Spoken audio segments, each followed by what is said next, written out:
2, 1. Welcome to the Lightforge. This is ADWCTA. This is Merps. Hope you guys are all staying safe, staying indoors, practicing your social distancing. Just kidding, you're gamers. You've been practicing that your entire lives. Nothing This is changes. when we as gamers win at life. It's like everyone's like, oh no, I'm so cooped up. Like, I need to go out for a run or like whatever. And we're like, no, we're doing everything. Like, my life does not change despite everything being quarantined. That's not true. I wash my hands more. But that aside, my life does not change. You are washing your. I'm washing my hands. I'm actually washing my hands. You're practicing washing. If you guys don't know, I'm a very dirty person. Not like, like particularly more dirty than other people. I just don't believe in like cleaning myself as often. Not like at all, right? But like I probably clean myself a quarter, maybe like a third as much as the average American. And I think generally Americans over clean themselves, and all that like soap and disinfectants and all that stuff makes your body weaker. It's just bad for you. It's bad for your skin. It's unnecessary. Anyway, I'm just not a very clean person. I'm pretty proud of that. But I am washing my hands quite frequently now, as my one give to the coronavirus. And still practicing social distancing. Yeah, of course. But that's just that I practice social distancing because I was preparing for events like this. I didn't know it until it happened. But once all this stuff happens and I'm talking to my coworkers about what they have to do, I'm like, oh yeah, really? You have to do this now? Oh, this is making your life difficult. Not mine. Does not make a break in my routine. Let me teach you guys about social distancing. See, I've been practicing this. If all of your hobbies are just in front of your computer and you have no friends that you see in real life, you're good. Yeah. But, joking aside, this is some pretty serious stuff. Mm-hmm. Like, the coronavirus has essentially shut down Italy. And Italy has, they're getting hit really hard. And a lot of experts are thinking that they're basically just a week or two ahead of us. Like, in a week or two, we are going to be in Italy's situation. If you don't know what Italy's situation is, the entire country is shut down. A lot of people are literally dying, unfortunately, because the response wasn't fast enough. And people think we are going to reach that point because our response is super slow. Super slow, and our testing is ridiculously inadequate.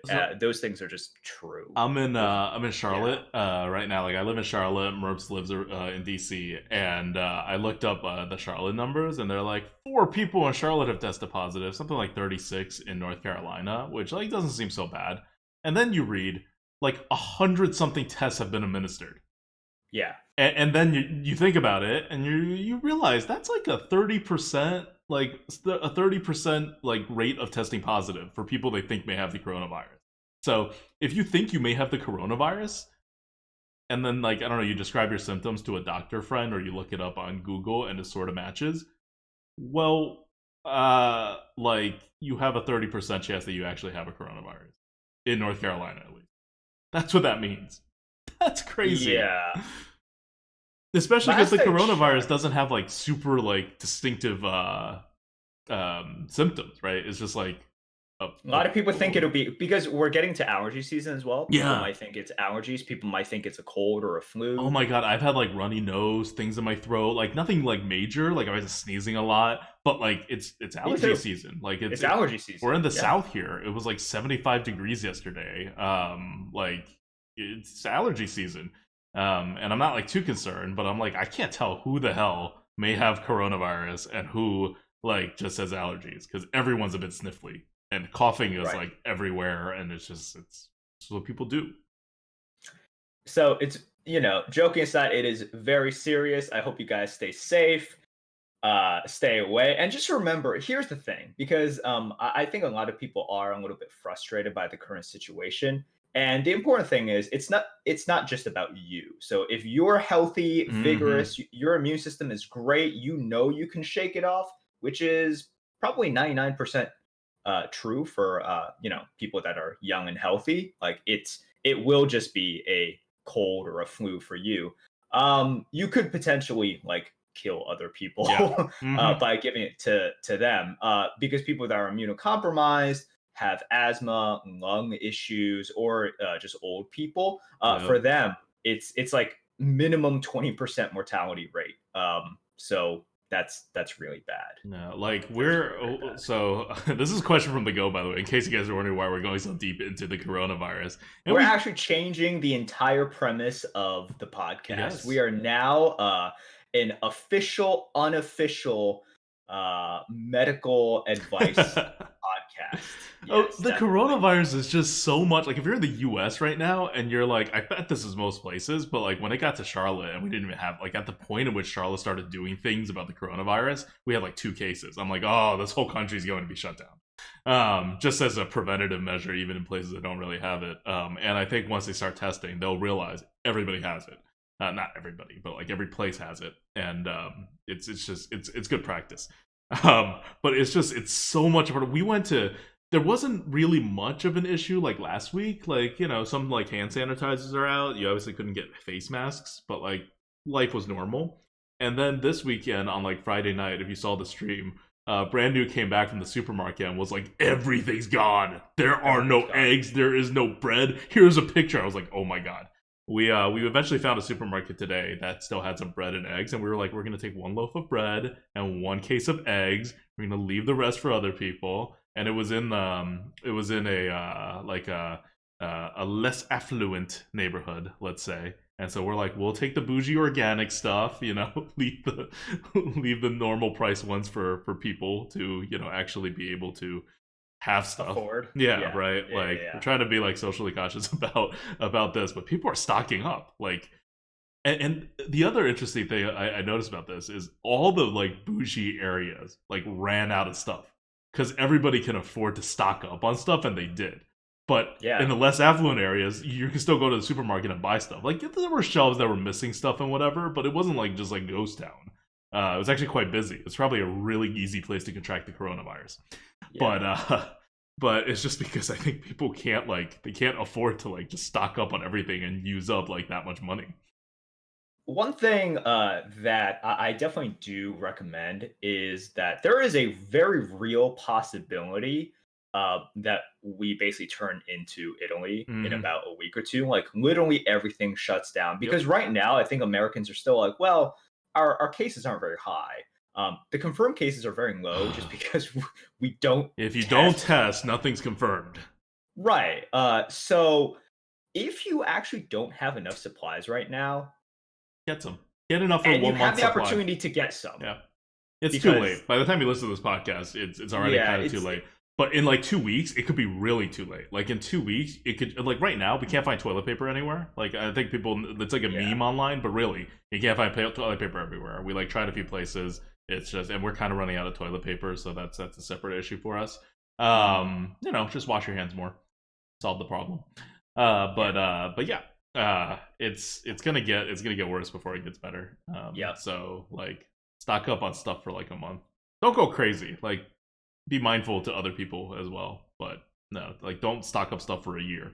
But for a month is good practice. Our society, knock on wood, will not crumble to the ground. We will not turn into the Walking Dead. So be mindful, but don't panic. Yeah. And then, as always, play a little bit of Hearthstone in there. Yeah, I mean, if you're home, like my work has been work from home now, like officially on Monday, but like even last week, people were all like working from home. And again, there's barely any confirmed cases of coronavirus in Charlotte.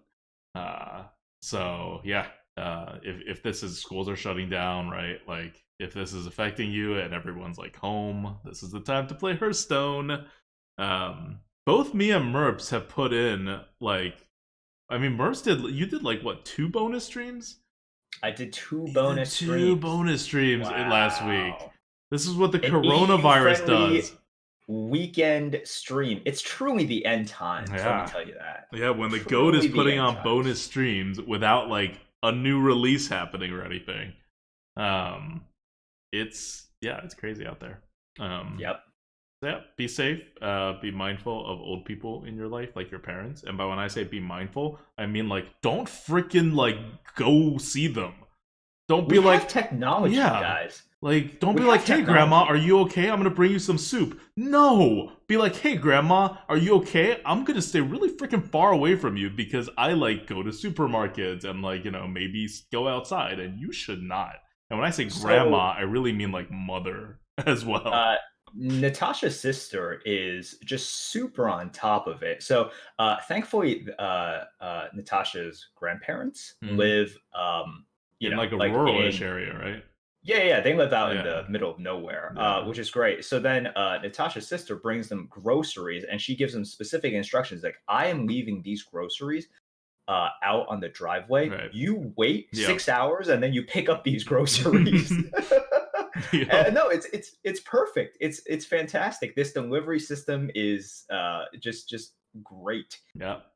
No exposure, and then it's Hmm. like if you want to talk, call me up. We can Yeah. FaceTime as well, so you can see me. Because you want to talk about a 1% death rate as like whatever. Well, it's like 0.01% for us, and like 10, 15, 20%, It's like, 20% minimum for yeah, for people who are immunocompromised or old. or Yeah. old. And old is like 60 something, not even like super old. Yeah, So yeah, yeah, this yeah. is don't see your parents. This is not the time. Um, and if you're ready, don't see your parents like me. Perfect. It's also interesting because my dad and like half my family live in China / Mongolia, and when the first outbreak started, I have a plan. I had a plan to go to China and Mongolia for a trip in May for like 2 or 3 weeks. I told everyone at work. It was like all set up. And then when the coronavirus broke out, they're like, "Oh, it should be under control in China by then." But like like just keep an eye out. And over here, everyone's like, "No, you can't go to China. You're gonna die and get sick. It's terrible over there." And now they're like, "Hey, you can't come back. China won't let you. They're gonna quarantine your ass if you come back. You're not gonna have a vacation at all. Like the U.S. is like a no go zone. You gotta wait like quite a few months before China will let you come back." And I'm Yep. like, damn it. It swung so hard in the last month. So hard. So hard. Okay. So, having said that, let's talk about what's really, really important in the world, children's card games. Mm-hmm. All right. All right. So, we're doing an extensive arena breakdown. Take it away, Adam. Okay. In the arena, paladins are really, really, really good. It takes no skill to play against or as them, as usual when paladins are really, really good. I can't think of a meta when Yes. paladins were really, really good and it took skill to do anything. Like that's just it doesn't happen because paladins are on the simple side, and when they're really, really good, that means their tempo shit is like bonkers, right? And that's where it is right Mhm. now. It's been really, really good. Skill is low when you're facing paladin. When you're not facing a paladin, though, things are kind of good right now. It's a little bit of a breather from the old meta. I mean, you still have Twin Tyrants ruining everything, but you have less swing on the card advantage side overall. Outside of Twin Tyrant, you have less swing of a tempo side overall, and like it's a weird thing to say, but because they added back a number of the old super swing cards, and because paladins are so aggressive on the tempo, the swing itself, it's still not terribly skillful, but it's not as like game winningly busted or like run winningly busted. It's probably still busted on a particular game level, but over the course of a run, it's not as bad as it was before. So overall, you've taken a step in the right direction for like a healthier meta outside of paladins. But paladins are bad. And I don't know. I don't think a micro adjust is coming. We'll see. It's pretty stark. My paladins are winning 55%. Other classes are winning like around 48%, 49%, and then like hunters are like really terrible. But I think also people are playing hunters all wrong. But that's a totally different story. And that's the arena update because I don't know. There's not this. The meta's not terribly exciting. Mechs are sort of functional, but you shouldn't do much stuff with it. Like in case you're wondering, like, should I go mechs? The answer is like don't put a lot of resources into it, but yeah, you're gonna hit some Next nice synergies. synergies right now are what synergies used to be Yeah. before DoD. Like a situational, it's like, oh, cool, I managed to hit this synergy. That's nice. That's coincidental. Hmm. It's not like dragons in which you know you're going to get it and you can just shove dragons down your opponent's faces. Yeah. And it's just like, let's Because show each other who has the bigger dragons. it's not like in hand. You have to Yeah. play it, which means you don't have enough mana to play both parts of the synergy at once, which means something has to survive for a turn, and which means your opponents get targeted if it's a problem. But for dragons, you can't do any of that. It's totally non-interactive. And dragon synergies, like we said before, right? They're better now than they were before because there's fewer dragons. So that means you trigger the synergies less frequently. You run a bit more risk that your scale riders are not the most busted cards in the game. Yep. But that doesn't solve for the fact that Twin Tyrant is a busted card, even if its label is like pirate. Oh, Twin Tyrant the pirate. Okay. Just imagining Twin Tyrant. One of the heads has an eye patch on it. I'm thinking of a pirate hat. It's coming, Halloween edition. Okay, that's the arena update. Like honestly, it's not terribly exciting in the arena right now. It's also not like we're not saying like it's a super bad time in the arena. It's just kind of unexciting because the meta didn't move that much. Like the meta didn't move. The meta moved a little bit more than it did when Galakrond's Awakening came out. But it barely moved when Galakrond's Awakening came out, and now it like moved a little bit more than that. But they're not like the meta's still kind of the same when you're not facing a paladin game. So Yep. I don't know. We've been in this meta for a long time. I know what Twin Tyrant is. I know how it goes. It's not terribly exciting. So It's definitely not very exciting. when arena's not exciting, we are now moving to Battlegrounds. BGs. All right. Let me give you guys the lowdown on BGs. I've been playing BGs a decent amount this week. I actually haven't been playing my main account a lot. I've been experimenting a decent amount in EUs. We've had some viewer games. Those are really fun. I get to play with you guys, and you guys can make fun of me when I go top 8. Currently, I am number 94 on North America. I played a little bit today to try to climb. Instead, I stagnated. Great. Hey, Although that's like what stagnating I've is been better- doing for like 3 weeks. Well, stagnating in the span of like 2 hours is better than dropping like a rock in the span of 2 hours. So, I wanted to talk about BGs, the state of BGs, where the meta is, and give you guys some tips to climb. Because I remember weeks ago, I think I was one of the first people to sort of to sort of shout from the rooftops, rush to tier 5. This is how you win. I'm not saying I was like the originator of it, but I check the subreddit Bob's Tavern. If you guys don't know, Bob's Tavern is the subreddit for BGs, and back then, not a lot of people caught on yet. The good players had, but the general public had not. So let me tell you guys, number one, where the state of the meta is right now, and number two, I'm going to talk about this thing called the double transition, which is very, very necessary, I believe, these days It's to scary. find success. Like just hearing the name scares me. I know, right? I mean, you don't like transitioning period, at all. At all. Like you pick up a rat pack, you're like, okay, guys, we're beasts. I was born this way. I'm gonna stay this way. No transitioning for me. This is me. You know, this is me. I don't hate on other people for transitioning, but the double transition, right? I don't even single transition. It's scary. It's a scary time. 2020. All right, so let me tell you guys about the state of BGs right now. And BGs, it's a scary place. It's a very volatile meta right now because people do try to tier up pretty quickly. And in particular, people like picking heroes that have the opportunity to high roll. And the two I will point out in particular are Reno and Alexstrasza. These are two heroes in which they can get beaten up in the early game and mid game. And in fact, they typically do because they don't really have a hero power up until what's that point. Interesting? I've been playing BGs this week as well, like off stream, like a lot. There was Yeah, one. I saw that. Yeah, just like kind Okay. of off stream. And then on Friday I played BGs instead of Arena after I got sniped a lot. So thank you, snipers. You made me play Hmm. BGs. But I have never played those two heroes. You've never played those Never two played either of those heroes. two heroes, and it's never Wow. gotten to the point where one of them is like so good and the other choices are so bad that I was like, oh, I kind of have to pick it. Um, so that's good. So those are the double transition heroes. No, no, no, no, No. no. I'm just pointing out the general meta right now. And then the double transition, this is applicable to uh, basically every single hero.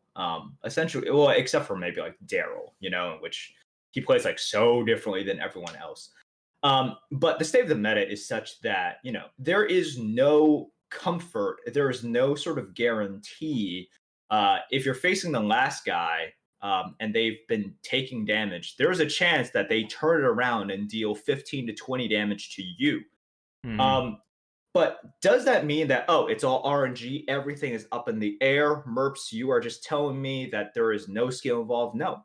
This is actually the most skill testing meta we've ever had in BGs.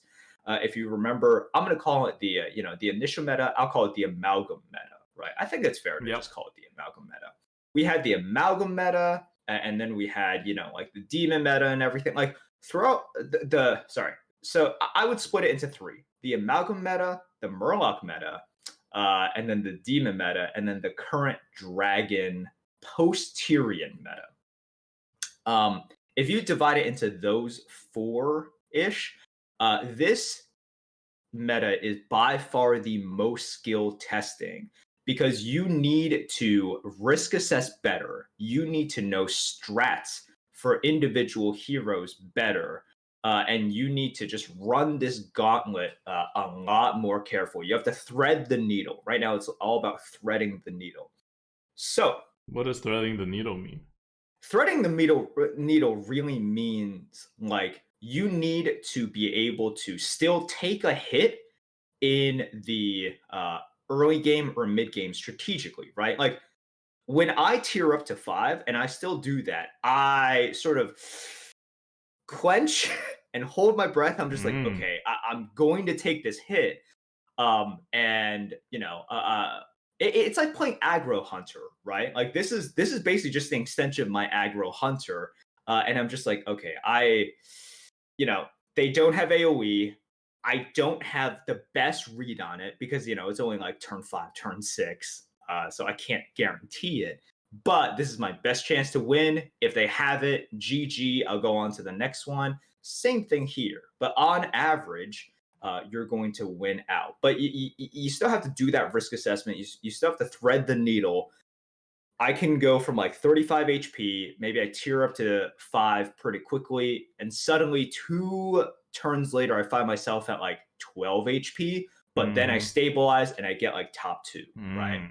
So that's threading the needle because you really, like I said, it is a little bit volatile. You can really take that damage. So you have to risk assess properly. And if you can't tier up to 5, you have to stay at tier 3, tier 4, and just hunker down.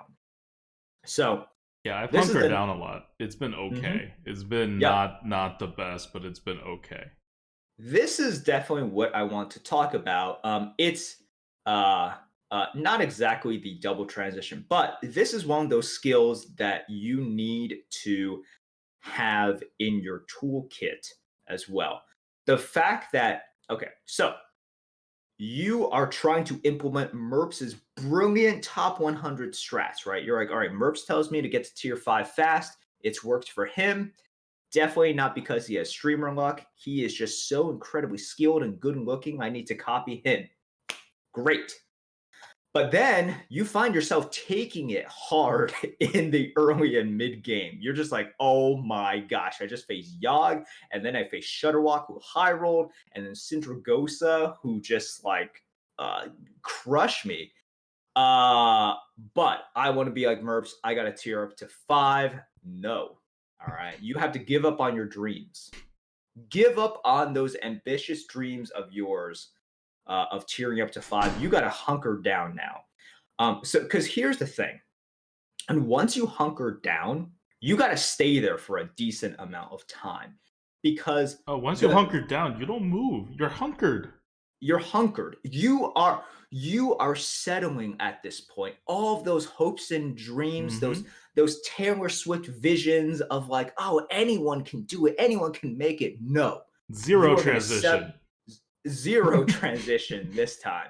You hunker down and you play that scummy like Cobalt Mm-hmm. Soul Juggler comp and you just spam that and try to get number 4 Yep. and then go on to the next game. Because here is the exact thought process that you should have in your head. If you're the first person to tier 5, it's like you get to walk on a fresh batch of snow, right? Like it's fresh. You get to do whatever you want. You get your prime pickings. You get the freshest snowballs. It is amazing. Now, if you get to tier 5 and you're like the 4th or 5th person to get to tier 5 like 2 turns later perhaps, it's already been picked.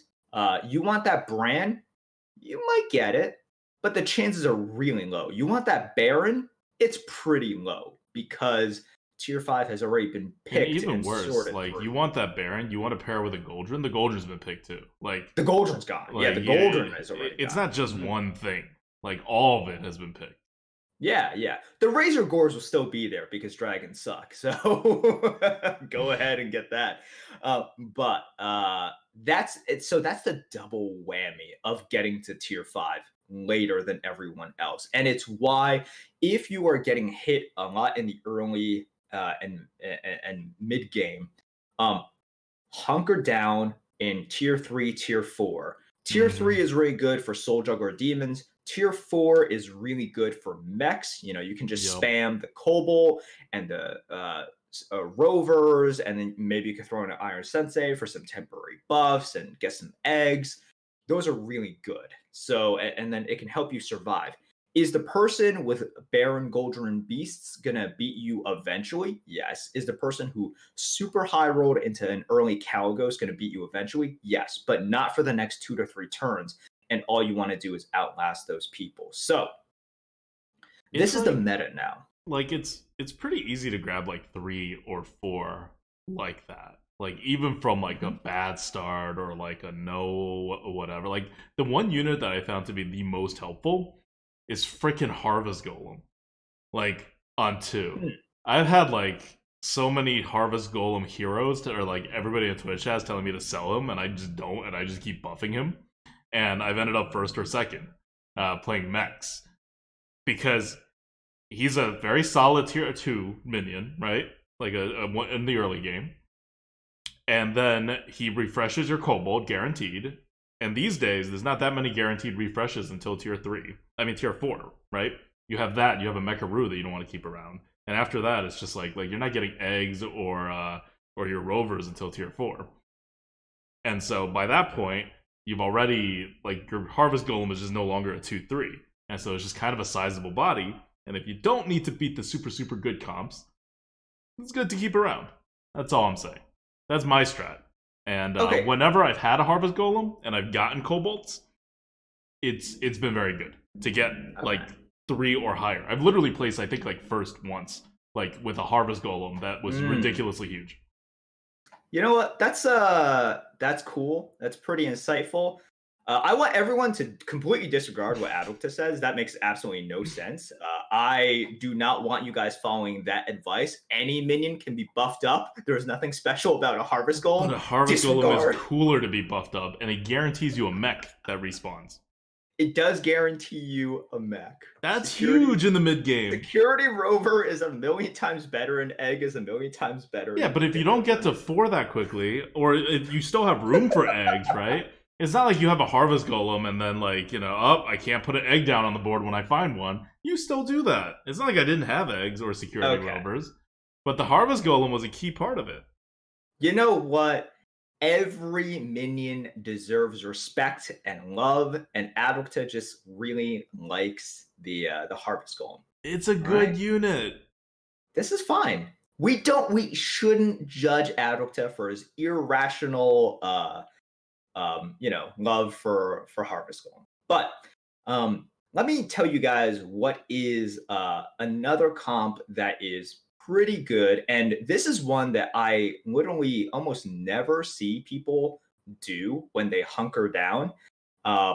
You see the better players do it a lot, and that's Divine Shield comps. And this is something that people know about Soul Droppers. People know about Cobalt refreshes because it's been part of the game since the very beginning. But Divine Shield comps on tier 4, that is one of the best hunker down comps as well, because what you can do is just get some Bronze Wardens.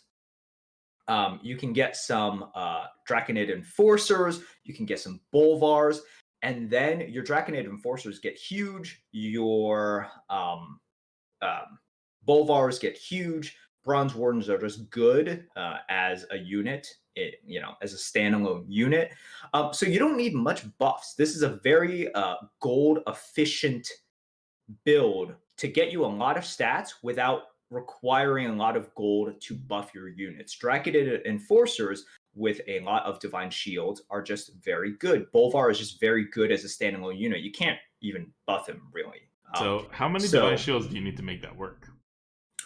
I mean, if you're going for it, if you're just going for this defensive build, well, at what point do you transition to it, right? At what point are you like, oh, I'm hunkering down, so I'm going to start doing this? Like, I mean, at the very beginning, when you're getting to tier 4, if you even just have 2 Divine Shields and you see like a Draconid Enforcer, that's already pretty good, right?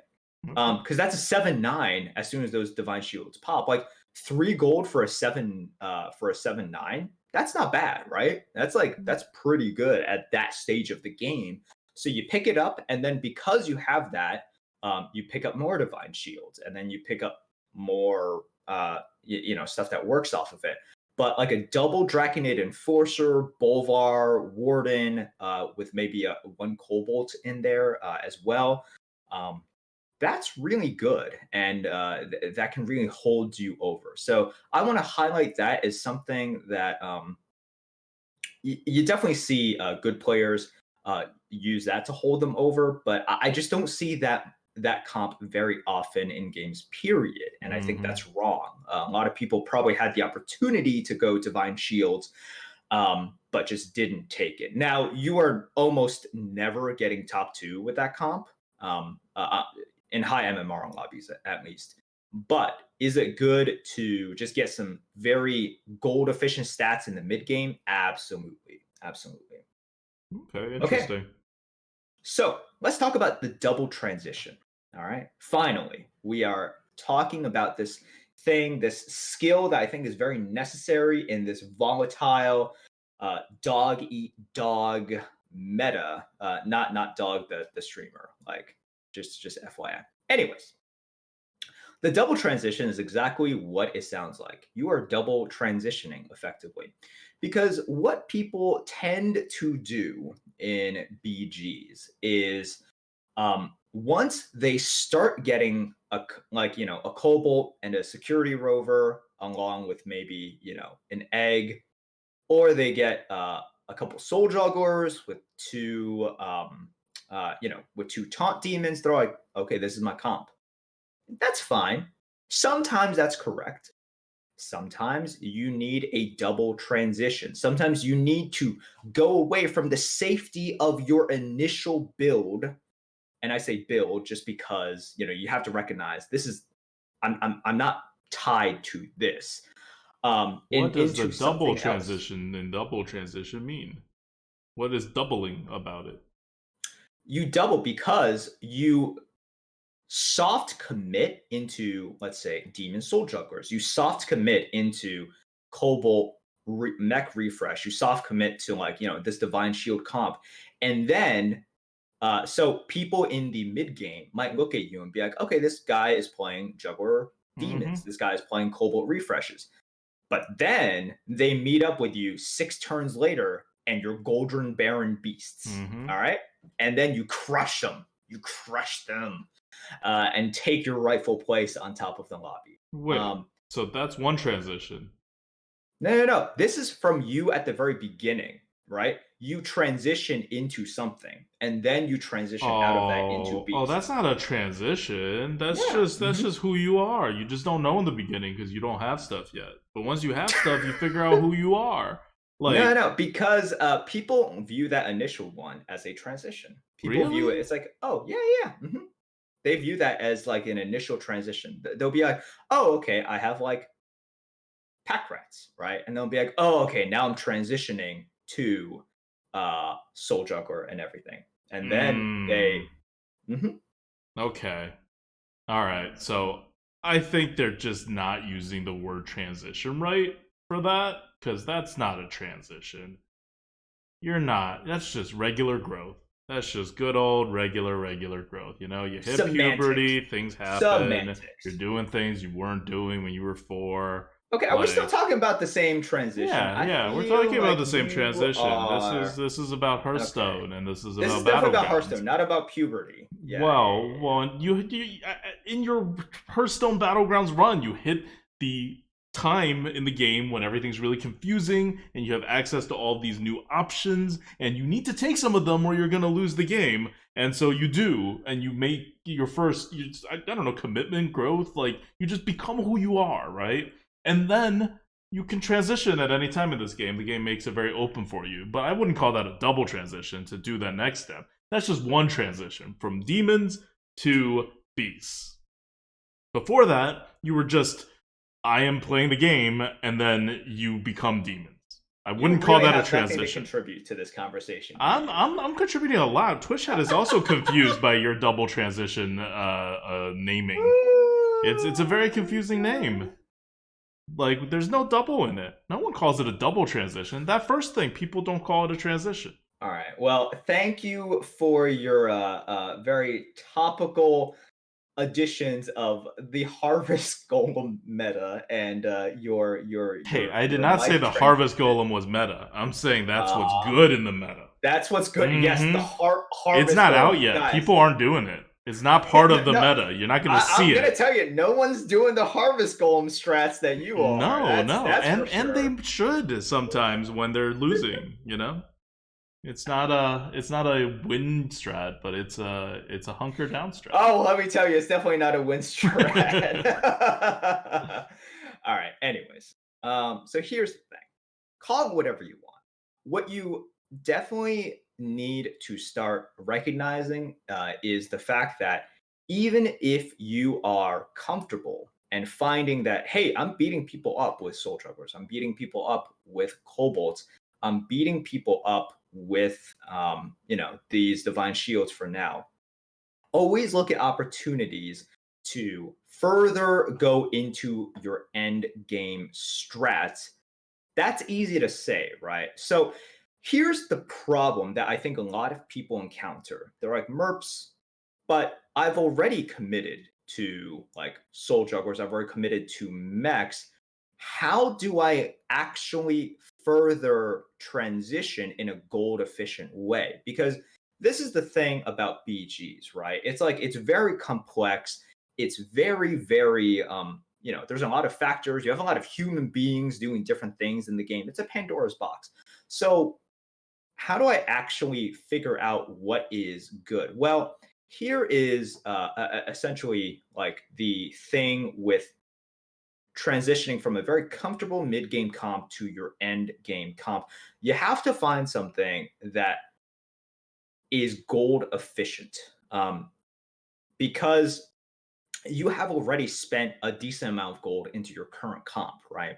So if you're transitioning out, you need to still be strong. You can't take that much damage. You can take some damage during your transition, but you can't take too much damage. And once you get there, as you're getting there, you need to be able to make that gold count because if you think about it, you're already behind. You have spent some gold on your current comp. People have spent it on potentially their final composition.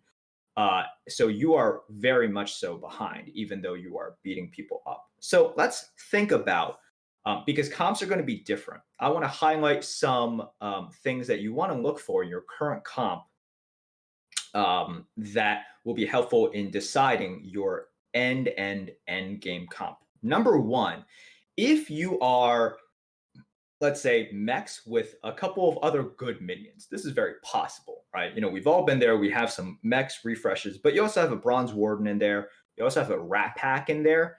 Um, Recognize that, hey, like Menagerie is really, really good here, right? Like Menagerie is really, really good. Have that in the back of your mind. If you hit Brand, if you hit Lightfang, that is going to be much better for you than just spamming these mechs potentially. Once again, this is like so many factors here. We're talking about end game, but keep that in the back of your head. If you are something like demons, in which you are definitely not Menagerie, right? Like that's really hard for you to transition to Menagerie. If we're talking about gold efficiency here, beasts are incredibly gold efficient. It requires a little bit of luck because you need sort of like the Goldrin. You need to get the Goldrin. But once you get the Goldrin, the beauty of it is because um, 3 gold gets you so much stats if you transition to beast as Goldrin. So you get the Goldrin and you pick up a Baron and then you just pick up some beast and boom, you are a pretty good beast build just from 6 gold and then you filling it out. So recognize that, because Soul Juggler Demons does not scale. Like it just doesn't scale. And these are things to really keep in mind. So what I just want you guys to do is have in your head, it's like, okay, I always need to be ready to pounce, to like jump out of this comfortable mid-game comp into a final composition. And what I'm looking for is dependent on how much gold I have spent previously, how easy it is to transition into the late game, right? Murlocs are another thing, but you need to hit the brain, you need to build stuff up. It's very possible, but keep an eye out. Always have in the back of your head, it's like, okay, well, is this adequate for now? Do I need to eventually transition based on the lobby? And if I am to transition, what is the most gold efficient? Because I will be behind my opponents. So when do you transition to Murlocs? Is it just You you have transition a them. brand? Because you're not gonna have a random Murloc. Mhm. Yep. So if you are transitioning to like one of the things that you can do as Soul Juggler as demons, right? Because the scaling is horrible for that. You power spike so much in the mid game, you just beat everyone up. What you can do is you can tier up to 5, right? Like looking for the Mal'Ganis, looking for the Void Lords, and then if you see that you're just like not going to be beating the 2 guys at the top of the lobby. Let's say there's like 5 people left. 2 guys at the top of the lobby, they just went for pure stats, right? They went for dragons and also for like Menagerie. So they're going to outscale you incredibly hard. You know that like as Soul Juggler Demons, you don't scale. So what you do is, let's pick up a brand. Let's pick up the Primal Fin Lookout. If you get it, right? Like if you never get it, you never get it. But if the game presents this to you, and then you also pick up like a Begurgle and you pick up like the Tide Hunter, that's when you just go for it. Like you buy Well, it up. you don't just okay, yeah. So you buy it No, up no, and no, then you no, don't no, play no, it. no. You buy it up, and then once you are in the like top 2 or top 3, after you have spent like 2 turns worth Okay, of gold, you bought the brand and you just have a okay, hand of all that stuff. And okay. now you're facing the dragons. You know that this person who got the dragons, you have no chance of beating them, Right, right? right, right. You have 0% chance of beating them because they are pure stats. Jugglers are terrible against pure stats. So this is when you just go for it and go for the transition. If you hit your poison divine shields, you win, right? If you don't hit it, you lose, but you know that you were going to lose anyways. And that gold that you were spending, not upgrading, like your Soul Juggler comp, was fine. Like in terms of you spending your gold, that was the best way for you to spend your gold. So this is something that you always want to be looking out for. And obviously, it's very lobby specific. It's very game situational specific. But I think too many people just tunnel vision into this mid-game strat, and they try to get stronger, and that's fine. You can actually climb very, very high just by refining initial builds. But you got to keep this in the back of your head, because in order for you to raise your percentage of going #1 in lobbies, this is very, very essential. So keep in mind, it's like, if I were to transition, what is best? And then think gold efficiency. That is something that, if you have that in mind, your decisions will get a lot clearer, because battlegrounds, people can look at it and be like, this is so random. I have no idea. Like, it's all just RNG, right? Merps. It's like, no, no, no. It's just like an arena. Tempo always matters, right? Tempo always matters. You can say, lol to a tyrant, and yeah, swings are bigger, but tempo still matters in the end. So reduce everything to kind of, gold efficiency and tempo, and on average, you will still win and climb. Hmm. Mm-hmm. So the three things that you can transition into are Goldrin, Death Rattle comps, Very gold Menagerie. efficient, but by far the most gold efficient comp, I would say. Okay. Menagerie, because you probably already have some pieces. Yep. Hard buying Murlocs for a couple turns instead of improving and then doing a hard transition. And is that it? Anything else you could transition into that's an end game comp? For end game, because that's what you want to transition to, right? You don't want to transition to like a late mid game comp instead of your early mid game comp. No, that is literally it. Okay. Some people, like, that is literally it. You can also do sort of but this isn't really transition. So, like, if you have mechs or if you have some divine shields, people think of like, double holy mackerel with poisonous as a transition. That's really just adding to whatever you have, right? So that's not a wholesale change. That's just double poisonous mackerel is basically just 2 beefed up super infinite attack kobolds with a bazillion refreshes. Yeah. So that's not an actual, I wouldn't call that transition. You're just like, oh wait, I just got like the best kobold in the game, a poisonous mackerel. And that's that's a 6. That's tier 6 before you can do that. Everything you've given, the examples you've given so far are all tier 5s. I mean, are all tier 5s. Megasaur is tier 6, but you can start the transition on tier 5 and then triple up to get the Megasaurs, because you're doing Murlocs, right? If you're going Murlocs, you don't even need the Megasaur in hand, because if you have Brand Primal Fin, you can get multiple triples to hit the Megasaur, and then you can do it. So yes, a very good point. These transition points that I am giving you guys, they're very possible just on tier 5, or you are on tier 4, you triple up, and then that tier 5 unit can just be very helpful, right? Because like a singular Light Fang, a singular brand can be very helpful for it.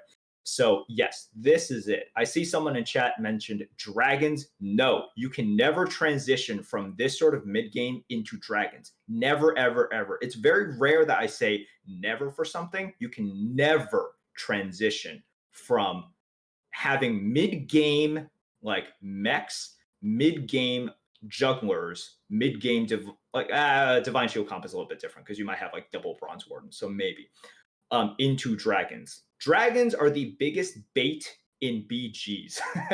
And here's the thing, even if you somehow like get Caligos, you transitioning from sort of like a mech or soul juggler into dragons requires like not even 2 turns, like 3 turns for you to get your dragons big enough. And I'm assuming you just don't have dragons really in the first place. It requires about 3 turns for you to get it online. You need the first turn to buy a few dragons, and then you need the second and third turn to buy enough battle cries to make it work. And it starts on turn 6. Time. So you have to first hit the Caligos through a triple or something, and then start getting dragons. Like, I don't know. It seems similar to your like Murloc transition, but Murloc transition is easier because all you need is 2 turns of buying, but you don't need the space, right? The problem with Caligos is you need the space. Well, no, you can just keep it in your hand, can't you? If you're just doing the buying.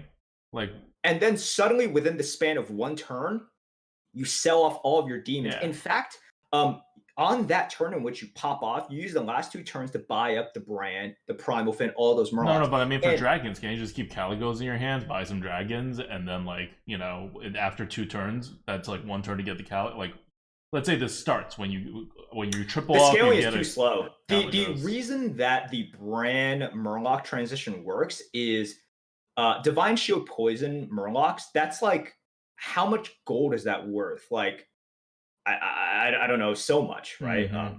I'm not going to quantify it. But At you're the not end of the guaranteed day, Divine Shield, right? no, Like, no, in no, fact, no, no, it's no, kind you're of not rare to get guaranteed. Divine Shield because you're not No, even no, no, you're guaranteed not the Mega guaranteed. Sword. But like in the situation that I laid out, sometimes this is your only way to actually Right, win, right, okay. right? And so you're saying you could Yeah, transition to dragons, and they're still not big enough, and you're still like in that like mid game comp. So that's yeah. why they're So not good. Not because you yeah, can't get it going in like by holding the dragons the way you hold the Murlocs and then playing them out and then starting to buff them. You just don't mhm. get to like your end result is not end game enough in the turns No, that you have. no, no, no.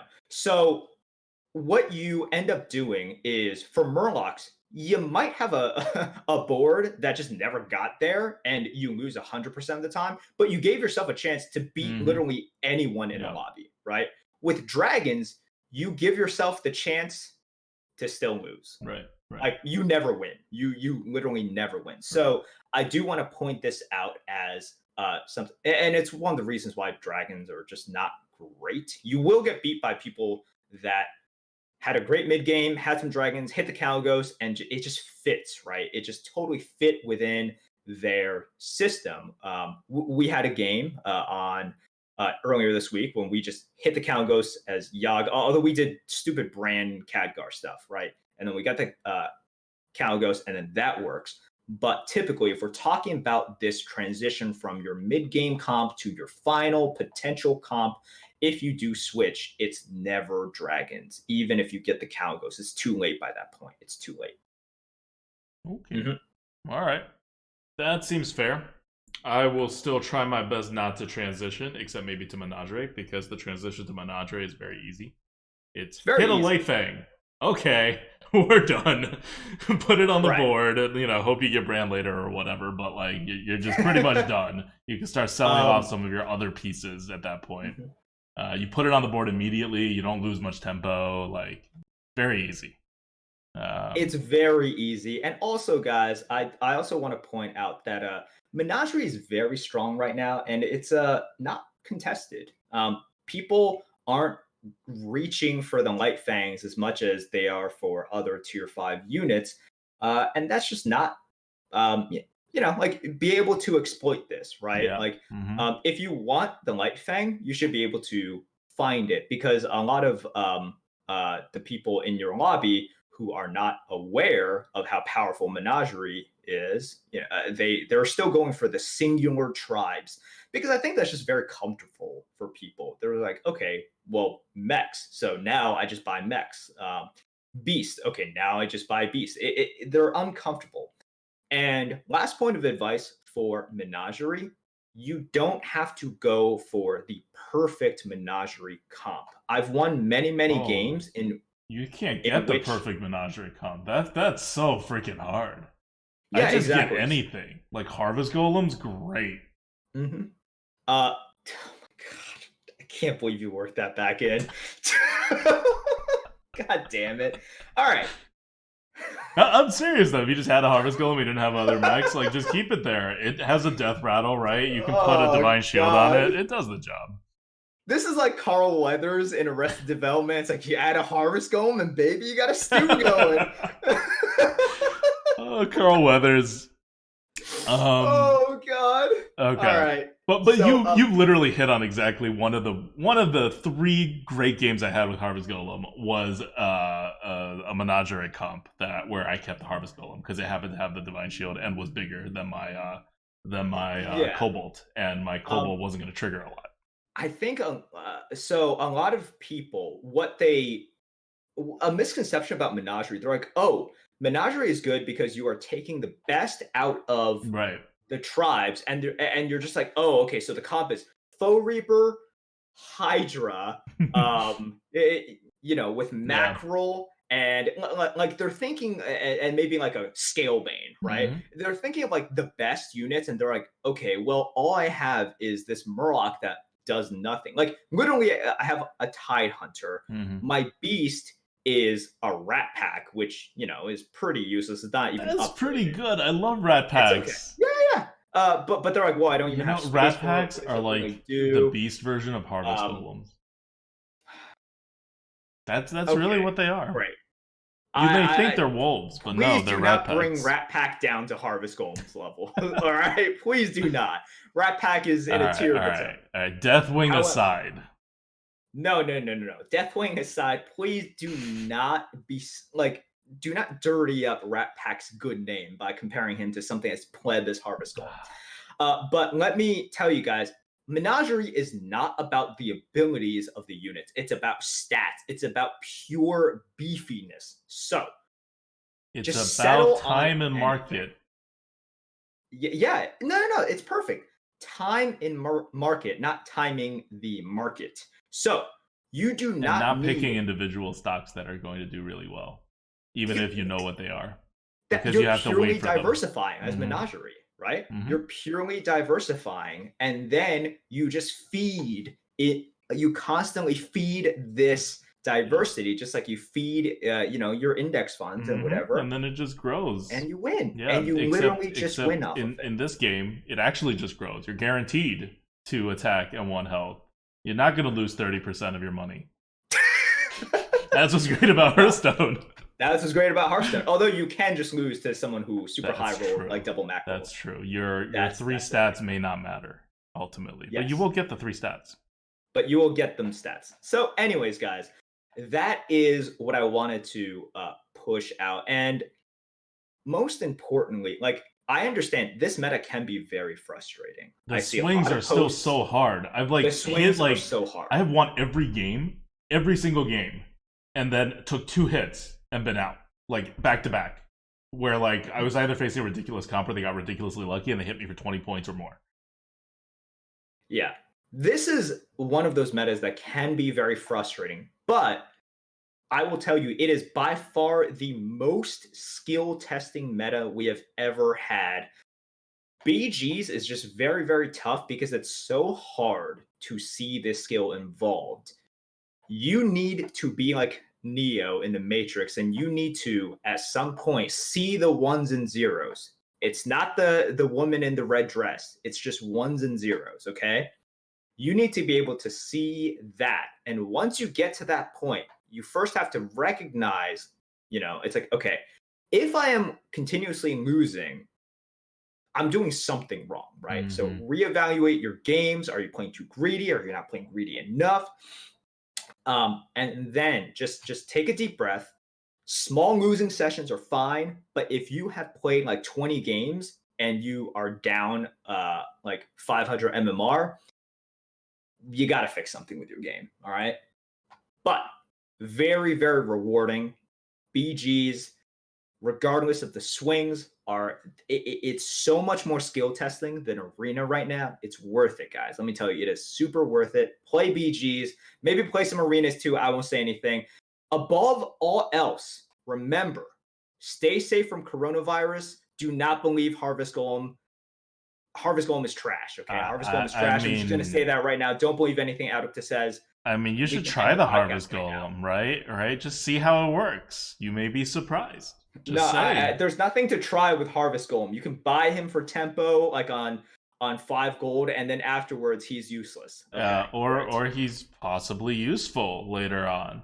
If you try it and you see that it may be working out, if you go Menagerie or you go Mex, like just at one game, just at the point in which you might have sold Harvest Golem, sell the second to worst unit instead, and like invest a little in the Harvest Golem and see what happens. That's all I'm saying. Just see what happens. I'm gonna let the results speak for themselves. Um. So one more thing. Are we good with the? Are we done with the BG Yeah, we're done. We're lesson? done. We're Okay. done. We're done. Okay. So I think that was all really helpful, especially for me. I've been like stagnating at like 8.4k MMR. I've been doing good with bad heroes actually, like good as in like okay. But with the good heroes, I haven't been able to take as much advantage as I need to. I think I think because of what part you're of it saying is like those things get more because hero specific. Um, yeah.